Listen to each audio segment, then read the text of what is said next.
அளவிலா கருணையும் ஈடு இணையில்லாத பெரும் கிருபையுமுடைய எல்லாமல்ல ஏக இறைவனின் அருள் பெயர் போற்றி ஆரம்பம் செய்கின்றேன்.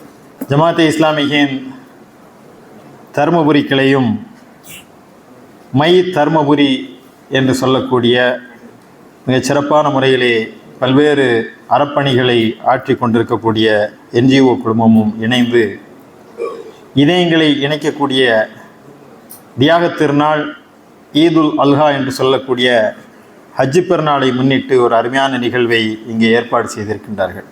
தருமபுரியிலே நோன்பு திருநாளை முன்னிட்டு இதே போன்ற சமயங்கள் இணையக்கூடிய இதயங்களை இணைக்கக்கூடிய ஒரு நிகழ்வை ஜமாத்தே இஸ்லாமியின் தோழர்கள் இங்கே ஏற்பாடு செய்திருக்கின்றார்கள். அந்த நிகழ்விலே கலந்து கொண்டு உரையாடியது மாத்திரமல்லாமல் இஸ்லாம் குறித்த ஐயங்களை நீங்கள் கேட்டு தெளிவு பெற வேண்டும் என்ற ஒரு கோரிக்கையை வைத்தபோது தொடர்ந்து பல்வேறு கேள்விகளை சகோதரர்கள் முன்னெடுத்தார்கள். அந்த நிகழ்ச்சியினுடைய நேரம் கடந்தும் கூட கேள்விகள் எஞ்சி இருந்தன.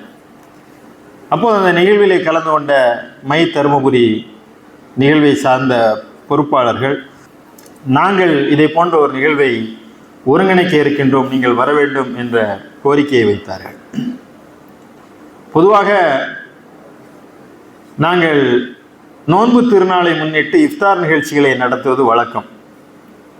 அதுதான் செய்வோம். நோன்பு காலம் வந்துவிட்டால் இஃப்தார் என்று சொல்லக்கூடிய நோன்பு தரக்கூடிய நிகழ்ச்சிகள் பரிச்சயமாக இருக்கும் எல்லா இடங்கள்லையும். அல்லது அந்த நோன்பு திருநாளை முன்னிட்டு ஈது மிலன்கள் என்று சொல்லக்கூடிய ஈகை திருநாள் சந்திப்புகளை நடத்துவது வழக்கம். பெரும்பாலும் இந்த ஹஜ்ஜு பெருநாளைக்கு யாரும் நிகழ்ச்சிகளை நடத்துவதில்லை. காரணம் என்னவென்று சொன்னால், இப்போதான் நாம் நோன்புல இப்போதான் நிகழ்ச்சி நடத்தியிருக்கோம், 2 மாதம் கூட ஆகலை, மீண்டும் தொடர்ந்து ஒரு நிகழ்ச்சியை நடத்த வேண்டுமா என்ற ஒரு எண்ணம் கூட இருக்கலாம். அல்லது இந்த பெருநாளை ஒட்டிய தொடர்ந்து பல பணிகள், ஆடு மாடுகளை இறைவனுக்காக அறுத்து பலியிடுகின்ற ஒரு பெரும் பணியை செய்ய வேண்டிய தொடர் பணிகளில் இருப்பதினால் இது போன்ற நிகழ்வுகளை நடத்துவதிலே கொஞ்சம் தயக்கமும் சுணக்கமும் ஏற்படுவது உண்டு. ஆனால் இன்றைக்கு தருமபுரி வழிகாட்டி இருக்கிறது. இது போன்ற இந்த தியாகத் திருநாள் என்று சொல்லக்கூடிய ஹஜ்ஜு பெருநாளை முன்னிட்டும் சந்திப்பு நிகழ்வுகளை நடத்தலாம் என்ற ஒரு நல்ல முன்மாதிரியை தருமபுரி வழங்கி இருக்கிறது. அவர்களுக்கு என்னுடைய நன்றியையும் நான் குறிப்பாக தெரிவித்துக் கொள்கின்றேன். இன்னொரு மகிழ்ச்சியான செய்தி, இதை நிகழ்ச்சிகளை ஒருங்கிணைப்பது முஸ்லீம்கள் தான் ஒருங்கிணைப்பது. இஃப்தார் நிகழ்ச்சியில் யார் விருந்து கொடுப்பான்னா, நாங்களே நோன்பு வச்சுக்கிடுவோம், நாங்களே விருந்தும் கொடுத்துக்கிடுவோம். ஆனால் அப்படி மட்டும் இல்லாமல் மை தருமபுரி என்று சொல்லக்கூடிய என்ஜிஓ நாங்களும் உங்களுடன் இணைந்து வருகிறோம் என்ற ஒரு நல்ல முன்மாதிரியையும் அவர்கள் இங்கே எடுத்து வைத்திருக்கின்றார்கள். எனவே அந்த வகையிலும் இந்த நிகழ்ச்சி ஒரு சிறப்பு பெற்றதாகவே நான் கருதுகிறேன். இங்கே பேசிய சகோதரர்கள் குறிப்பாக இந்த நிகழ்வு இதயங்களை இணைக்கக்கூடிய ஒரு நிகழ்வு என்று குறிப்பிட்டு காட்டினார்கள். குறிப்பாக இந்த தருமபுரியில் நாமெல்லாம் இணைந்து வேற்றுமைகளை மறந்து சாதி மத வேறுபாடுகளை களைந்து எல்லோரும் ஒன்றிணைந்து பணியாற்றி வருவதை மகிழ்வுடன் இங்கே குறிப்பிட்டார்கள். இந்த இணக்கத்தையும் இந்த நெருக்கத்தையும் இன்னும் அதிகமாக்குவதற்கு இது போன்ற நிகழ்வுகள் அவசியமாகிறது என்பதையும் அவர்கள் குறிப்பிட்டு காட்டினார்கள். உண்மையில் இந்தியாவினுடைய சூழல் தொடக்க காலத்திலிருந்து இந்த மண் ஒரு ஆன்மீக பூமியாக திகழ்ந்திருக்கிறது. இங்கே எண்ணற்ற ஆன்மீக தலங்கள், திருக்கோயில்களும் சர்ச்சுகளும் பள்ளிவாசல்களும் நிரம்பி வழியக்கூடிய ஒரு இடம் எங்கே என்று சொன்னால் அது இந்தியாவிலே குறிப்பாக தமிழக மண் அதற்கு வழிவகுக்கிறது. இன்றைக்கு காலையிலே நான் திருப்பத்தூரில் ஒரு நிகழ்ச்சியிலே கலந்து கொண்டேன். திருப்பத்தூர் நிகழ்ச்சியிலே கலந்து கொள்ளும் போது என்னை அழைத்து சென்ற அங்குள்ள மார்க்க அறிஞர் சமியுல்லா உமரி அவர்கள் ஒரு பாதையில் ஒரு தெருவில் என்னை அழைத்து சென்றார். அழைத்து செல்லும் போது அவர் முதல்ல சொன்னார், இது எல்லாம் முஸ்லிம்கள் அடர்த்தியாக வாழுகின்ற பகுதி என்று ஒரு அறிமுகம் கொடுத்தார். இது பொதுவான அறிமுகம் தான். சொல்லிவிட்டு சொன்னார், இங்கே பள்ளிவாசல் மினரா தெரிகிறது அல்லவா, அந்த மினராவை ஒட்டி இருக்கக்கூடிய கோயிலை கவனித்தீர்களா, அது சிவன் கோயில் என்றார். ஆச்சரியமா இருந்தது. கொஞ்சம் அவர் சொல்லி முடித்து திரும்பிவிட்டு இந்த பக்கம் கை காட்டி இது ஆஞ்சநேயர் கோயில் என்று சொன்னார். சொல்லி முடித்த பிறகு அடுத்த சந்திர திரும்புறாரு, இது பெருமாள் கோயில் என்று சொன்னார். சொல்லிவிட்டு அவர் சொன்னார், இந்த 3 கோயிலும், சிவன் கோயிலும் பெருமாள் கோயிலும் ஆஞ்சநேயர் கோயிலும் 3 கோயில்கள் இங்கே இருக்கின்றன. ஆனால் இந்த பகுதியில் ஒரு இந்து குடும்பம் கூட இல்லை. முஸ்லிம்கள் அடர்த்தியாக வாழுகின்ற இடத்திலே 3 கோயில்கள் இருக்கின்றன. ஆனால் சகோதர சமுதாயத்தை சார்ந்தவர்கள் இந்த கோயில்களில் விழா எடுக்கிறார்கள் என்று சொன்னால், இந்த பெருமைமிகு இந்தியாவுடைய அடையாளம் இந்த திருப்பத்தூர் என்பதிலே நான் பெருமிதத்தோடு நான் சொல்லிக்கொள்வேன். முஸ்லிம்கள் அடர்த்தியாக வாழக்கூடிய ஒரு பகுதியில் 3 கோயில்கள், இந்து சகோதரர்கள் அங்கே வந்து வழிபாடு செய்கிறார்கள், பாதுகாப்புடனும் மகிழ்வுடனும் அந்த திருவிழாக்களை அவர்கள் நடத்தி செல்கிறார்கள் என்று சொன்னால், இந்த வழிகாட்டுதல் இன்றைக்கு வடமாநிலங்களுக்கு அதிகமாக தேவை இருக்கிறது. வழிபாட்டு தலங்களுக்கும் சிறுபான்மை மக்களுக்கும் இன்னும் பட்டியலினத்தவர்களுக்கும் அச்சுறுத்தலாகவும் சில செய்திகளை, வெறுப்பு பரப்புரைகளை தொடர்ந்து கடந்த 10 ஆண்டுகளாக எடுத்து வந்த அந்த சூழ்நிலை இன்றைக்கு சற்றே மாற்றம் பெறக்கூடிய ஒரு முடிவுகளும் நமக்கு வருகை தந்திருக்கின்றது, மகிழ்வை தருகிறது. இந்த சூழலில் நாம் இந்த சமய நல்லிணக்கத்தை அதிகப்படுத்த வேண்டும். ஒருவரை ஒருவர் அறிந்து கொண்டால்தான், ஒருவரை ஒருவர் புரிந்து கொண்டால்தான் இந்த நெருக்கம் ஏற்படும். வெறுமன நாம் பிரியாணி கொடுப்பதன் மூலமாகவோ அல்லது இனிப்புகளை பகிர்ந்து கொள்வதன் மூலமாகவோ இந்த நெருக்கத்தை பெற முடியாது. அப்படியான அந்த நெருக்கத்தை உறவையும் ஒரு உறவு பேணலையும் நாம் மேற்கொண்டாலும் கூட அடியாளத்தில் என்னுள் இருக்கக்கூடிய ஐயங்கள் இருந்து கொண்டே இருக்கும். நாம் வந்து பிரியாணி கொடுக்கலாம், அங்கே இருந்த இனிப்புகளை வாங்கி கொள்ளலாம். ஆனாலும் கூட ஒரு ஏதோ இனம் புரியாத ஒரு தடுப்பு சுவர் நம்மிடம் இருந்து கொண்டே இருக்கும். இந்த தடுப்பு சுவரையும் இந்த தடைகளையும் தகர்த்தெறிய வேண்டும் என்று சொன்னால் மனம் திறந்து உரையாடுவதை தவிர வேறு வழியே இல்லை. எப்போது நாம் எல்லாம் அமர்ந்து ஒன்றாக உரையாட தொடங்குகிறோமோ, குறிப்பாக மதங்களுக்கிடையான உரையாடலை இன்றைக்கு ஜமாத் இஸ்லாமியின் டெல்லி மாநகரத்திலே அனைத்து சமுதாயத்தை சார்ந்தவர்களையும், அங்கே ஆன்மீக தலைவர்கள், இந்து சமய தலைவர்கள், பௌத்தர்கள், ஜைனர்கள் மட்டுமல்ல கிறிஸ்தவ பாதிரியார்கள், இஸ்லாமிய சமுதாயத்தை சார்ந்தவர்கள் எல்லோரும் அமர்ந்து அவரவர்கள் மதத்தில் இருக்கக்கூடிய நீதி கருத்துக்களை பகிர்ந்து கொள்ளக்கூடிய ஒரு செய்தியை இந்த சமரசமிதழிலே நான் பதிந்து விட்டு வருகிறேன். அப்படியான ஒரு மனம் திறந்த கலந்துரையாடலுக்கு நாம் முகம் கொடுக்க வேண்டும், தொடர்ந்து பேச வேண்டும். பேசுவதன் மூலமாகத்தான் நாம் என்னதான் இருந்துதான் நாம் பேசாமல் இருக்கும்போது நம்மை குறித்து மற்றவர்கள் பேசுவார்கள். அந்த பேச்சை நாம் நம்பி விடுகிறோம். இன்னும் சொல்வதானால், அருகருகே இருந்து கொண்டு நாம் பேசாமல் இருந்தால் எங்கோ இருக்கக்கூடிய ஊடக முதலாளிகள் நம்மை குறித்து சொல்லுவார்கள், அவர் பாய் தீவிரவாதி, அவர் இங்கே இருந்தாலும் அவருடைய சிந்தனை பாகிஸ்தான்லாம் தான் இருக்கும், அவங்கெல்லாம் 4 மனைவிகள் கட்டிக்கொள்வார்கள், அதிகமாக புள்ள பெறுவான், இதெல்லாம் தீவிரவாதிகளாக இருக்கிறார் என்ற இந்த சித்திரத்தை ஊடகங்கள் திட்டமிட்டு பரப்பும் போது அது நம்மை அறியாமல் நம் உள்ளத்தில் இருக்கும்போது எப்படி நல்லிணக்கத்தை நாம் பெற முடியும்?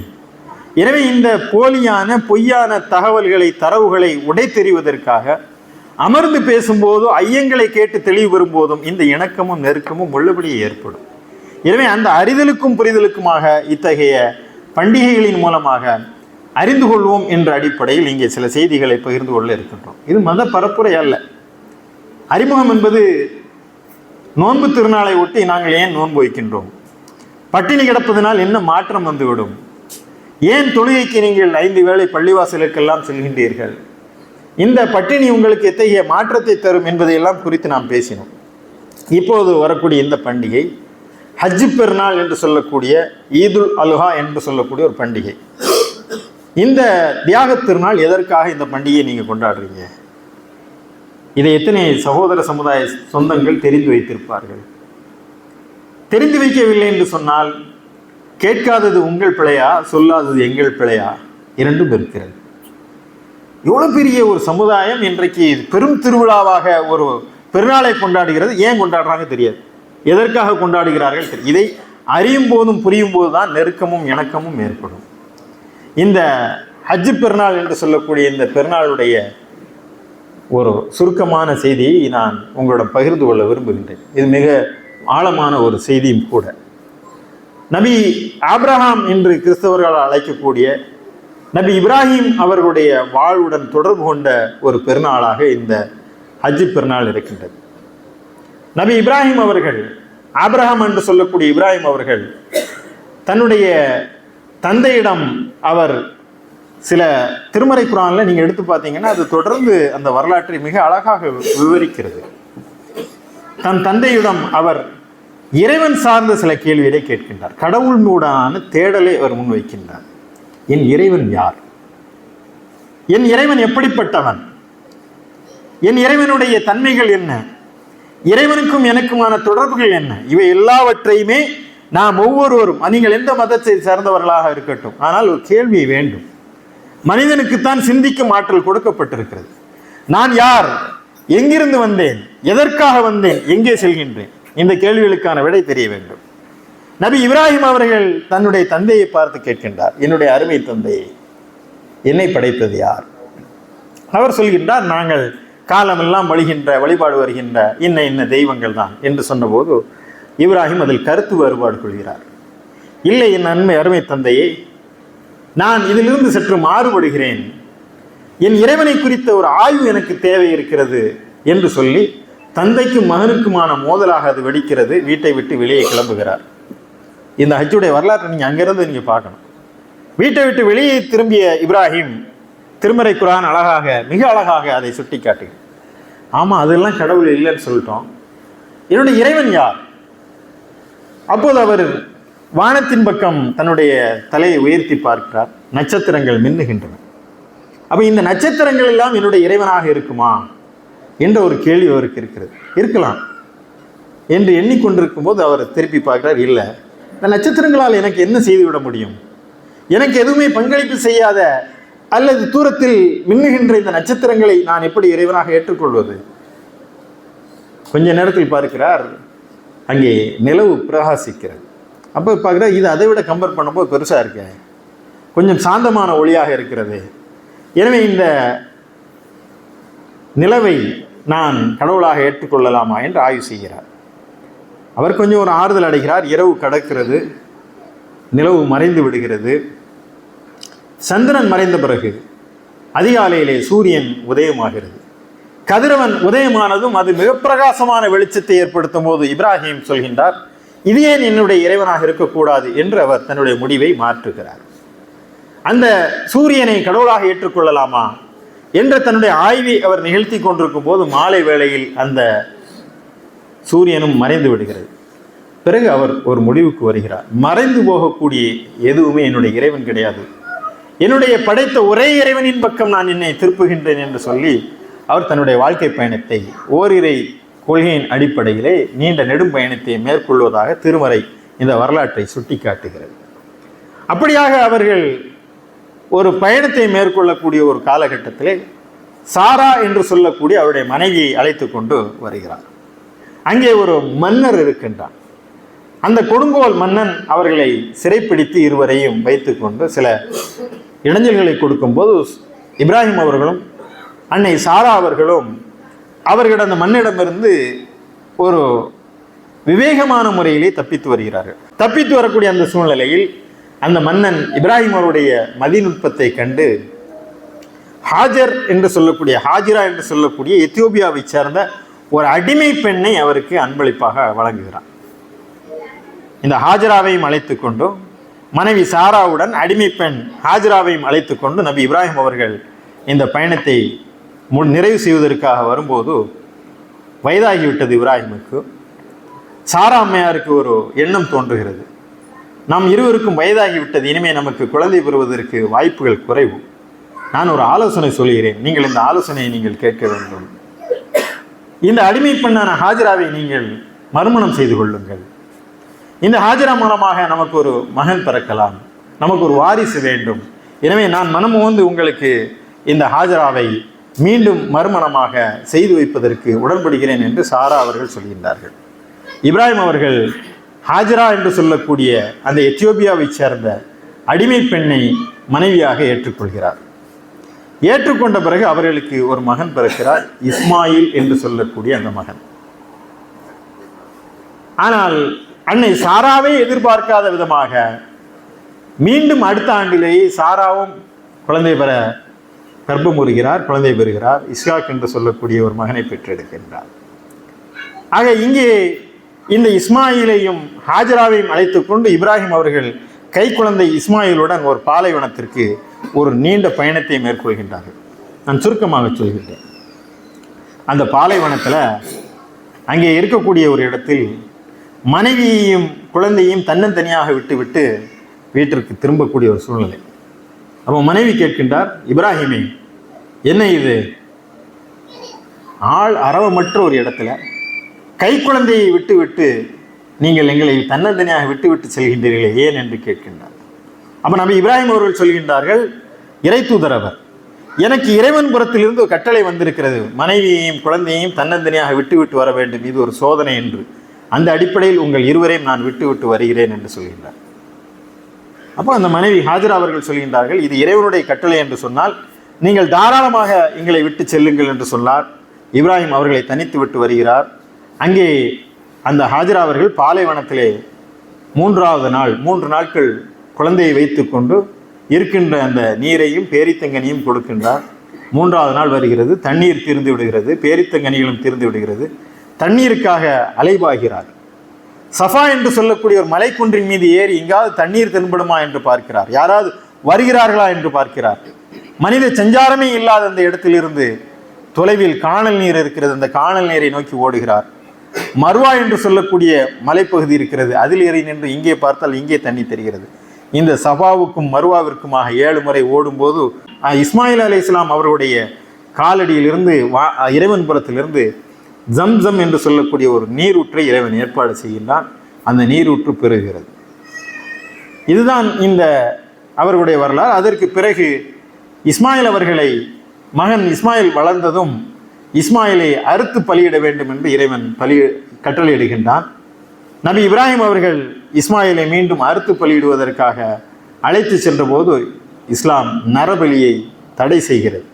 இறைவன் எந்த விதமான பூஜையோ அல்லது எந்த விதமான வழிபாட்டு சாதனைகளோ உங்களிடமிருந்து கேட்கவில்லை. இறைவன் உங்களிடமிருந்து நரபலியை விரும்பவில்லை. இப்ராஹிமை உங்களை சோதித்தோம் என்று சொல்கின்றார். எனவே தான் இஸ்மாயிலுக்கு பதிலாக ஒரு ஆட்டை அறுத்து பலியிட வேண்டும் என்ற ஒரு செயல். இந்த சூழ்நிலைகளில் தான் இன்றைக்கு உலகம் முழுவதும் இருக்கக்கூடிய ஹஜ்ஜுக்கு போகக்கூடிய ஹாஜிகள் என்று சொல்லக்கூடியவர்கள் எங்கே நபி இப்ராஹிம் முதலாக தன்னுடைய மனைவியை மக்கா என்று சொல்லக்கூடிய அந்த பாலைவெளியிலே விட்டு வந்தாரோ அந்த இடத்திற்கு அவர்கள் செல்கின்றார்கள்.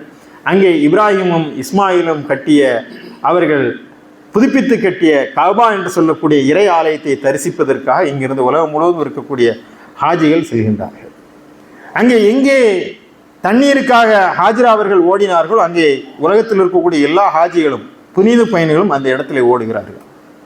எங்கே இப்ராஹிம் அலைஹிஸ்ஸலாம் அவர்கள் தன்னுடைய மகன் இஸ்மாயிலை அறுத்து பலியிடுவதற்காக முன் வந்தாரோ அதனுடைய நினைவாக உலகத்தில் உள்ள முஸ்லிம்கள் எல்லாம் ஆண்டுதோறும் ஆடுகளையும் மாடுகளையும் பலியிடுகிறார்கள். இதுதான் இந்த ஹஜ்ஜுடைய சுருக்கமான ஒரு வரலாறு.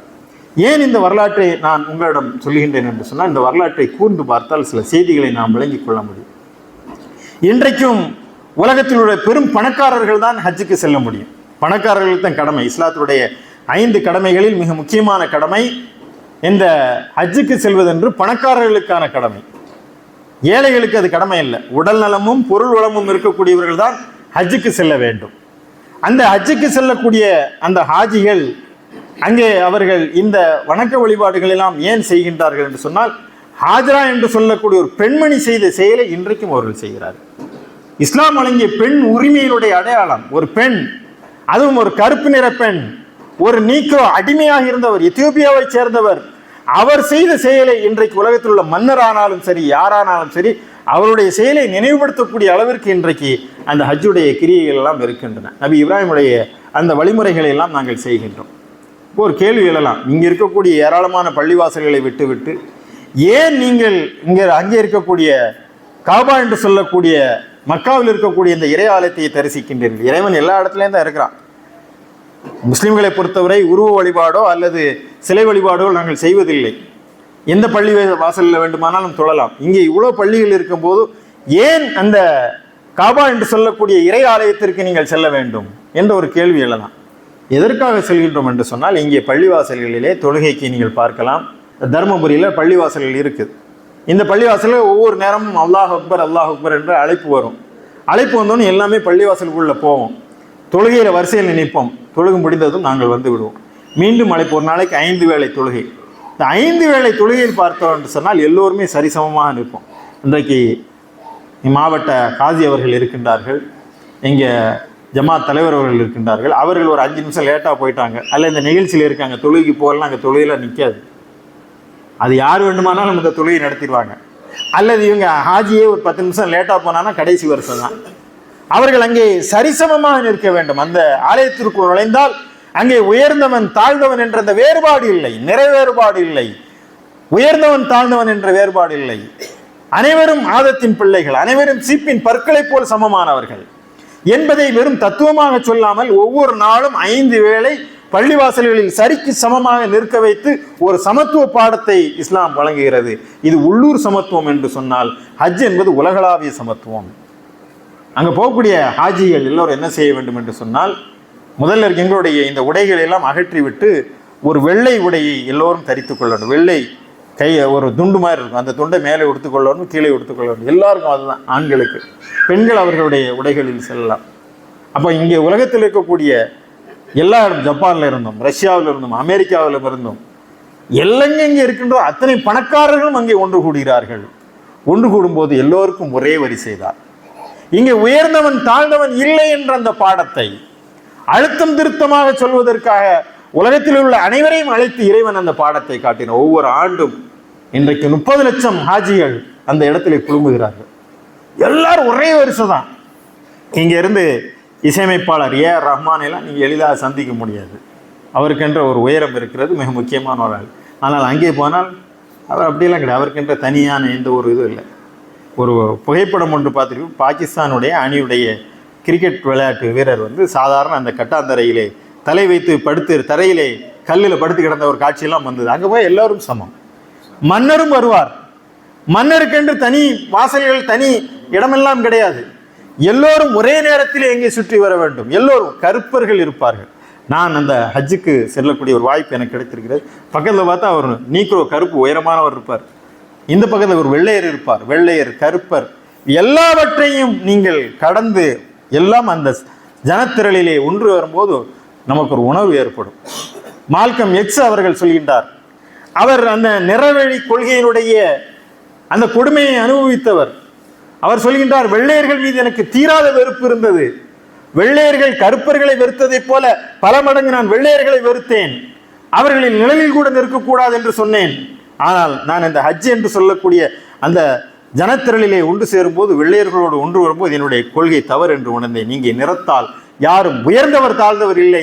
என்னுடைய உள்ளத்தில் இருந்த நிறவெறியை அன்றோடு அடித்தொழித்தேன் என்று சொல்கிறார் மால்கம் எக்ஸ் அவர்கள். அங்க போன எல்லோரும் சமம் என்ற அந்த எண்ணம். இதைத்தான் நபிகள் பெருமானார் அந்த ஹஜ்ஜுடைய அந்த இறுதி பேருரையிலே சொல்கின்றார். உங்களில் யாரும் சிறந்தவன் என்றைக்கு ஓதி காண்பித்தார் கபீர் உமரி அவர்கள். இன்ன அக்ரமக்கும் இந்தல்லாஹி அத்காக்கும்.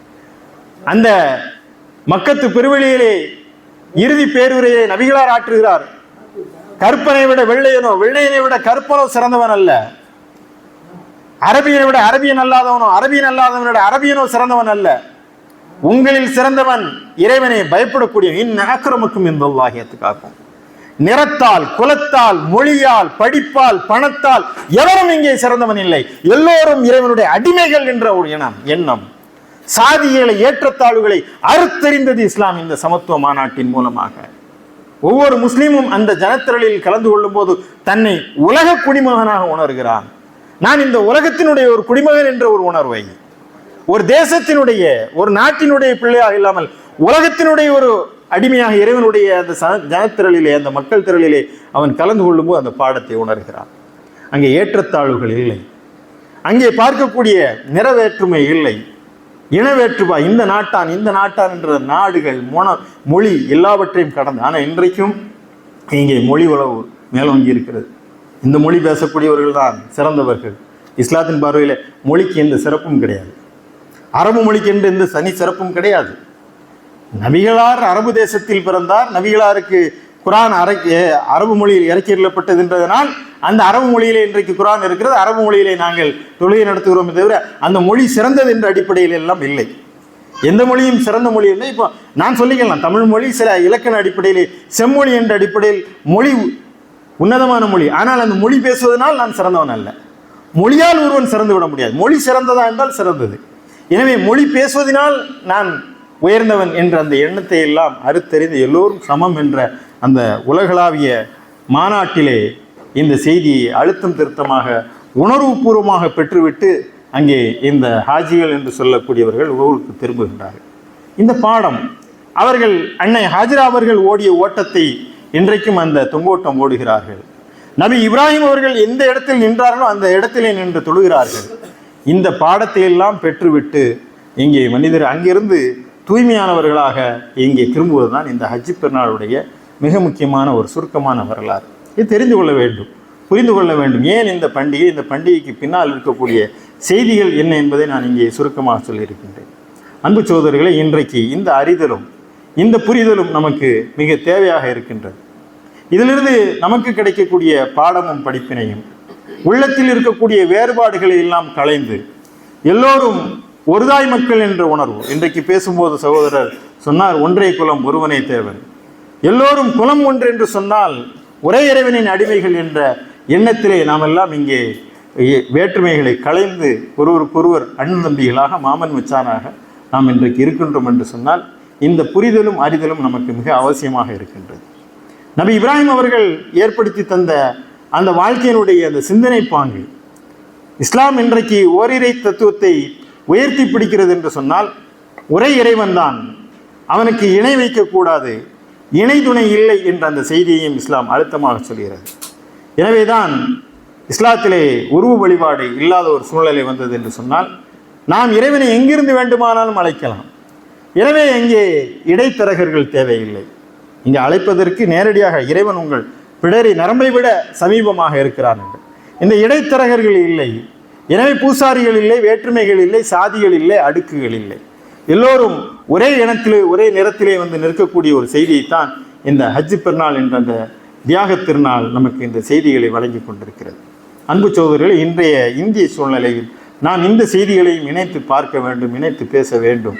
புரிந்து கொள்வதற்கு எப்படி ரமலான் வரும்போது அந்த ரமலான் திருநாளிலே நாம் சில செய்திகளை பகிர்ந்து கொள்கிறோமோ, நோன்பு ஏன் வைக்கிறோம், ஏன் பள்ளிவாசலுக்கு போகிறோம், ஏன் பட்டினி கிடக்கின்றோம் என்று, அதே போல இந்த கபா என்று சொல்லக்கூடிய இறை ஆலயத்திற்கு ஏன் செல்கின்றார்கள், அங்கே என்ன வழிபாடுகள் செய்கின்றார்கள் என்று இந்த புரிதல் வரும்போது தான் எதற்காக போகிறோம் வர்றோம், இந்த பெருநாள் எதற்காக கொண்டாடுகிறார்கள் என்ற அந்த செய்தியை நமக்குள்ளால் விளங்கிக் கொள்ள முடியும்.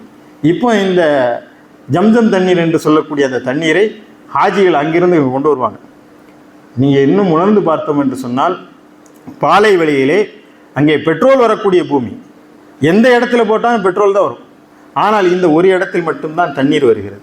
அந்த தண்ணீர் இன்று நேற்று அல்ல, பல ஆயிரம் ஆண்டுகள் கழித்தும் இன்றைக்கும் அந்த தண்ணீர் பொங்கிக் கொண்டே இருக்கு. அந்த தண்ணீருடைய ஒரு ஊற்று தான் மக்கா மட்டுமில்லை, அரபு நாடுகளிலே பல இடங்களுக்கும் அது சப்ளை ஆகிக்கொண்டே இருக்கு. அந்த தண்ணீர் கெட்டு போகாது.